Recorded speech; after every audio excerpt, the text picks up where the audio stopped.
Welcome to Joe சமையல். இன்றைக்கி நம்ம ஒரு சூப்பரான கிட்ஸ்க்கான ரெசிபி பார்க்கலாம் ஃப்ரெண்ட்ஸ். நேந்திரம் பழத்தில் நம்ம கேரமலைஸ்ட் பனானா எப்படி பண்ணுறதுன்னு பார்க்கலாம். இது வந்து ஒரு பழுத்த நேந்திர பழம் எடுத்திருக்கேன். தோல் நீக்கிட்டு அந்த ரவுண்டாக வந்து கட் பண்ணி வச்சுக்கலாம். இப்போது தவாவில் ஒரு ஸ்பூன் நெய் ஆட் பண்ணிக்கோங்க. நெய் ஆட் பண்ணிக்கலாம் அல்லது பட்டர் கூட நீங்கள் ஆட் பண்ணிக்கலாம். டேஸ்ட்டு சூப்பராக இருக்கும். ஸோ நெய் நல்லா உருகுனதுக்கப்புறம் நம்ம கட் பண்ணி வச்சுருந்த அந்த குட்டி குட்டி பனானாஸ் வந்து அது ஃபுல்லாத்தையும் அதில் போட்டுக்கலாம். இது வந்து பார்த்திங்கன்னா இந்த பனானாஸ் வந்து 2 சைடும் நல்லா டோஸ்ட் ஆகணும். இந்த நெய்லேயும் நல்லா வேகும் போது உங்களுக்கு நல்லா கமகமன் வாசனையாக இருக்கும். இந்த நேந்திர பழம் சாப்பிடாத குழந்தைங்களுக்கு இந்த மாதிரி நீங்கள் கொடுத்தீங்க அப்படின்னா சூப்பராக விரும்பி சாப்பிடுவாங்க. ஈவினிங் டைமில் நீங்கள் ஸ்நாக்காக செஞ்சு கொடுக்கலாம்.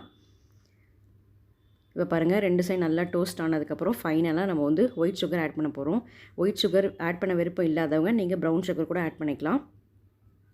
ஆட் பண்ணிவிட்டு நல்லா 2 சைடும் திருப்பிட்டு அந்த ஒயிட் சுகர் லைட்டாக கரையும் போது 2 சைடும் நல்லா திருப்பிட்டு நல்லா கோட் ஆனதுக்கப்புறம் நீங்கள் எடுத்துடலாம்.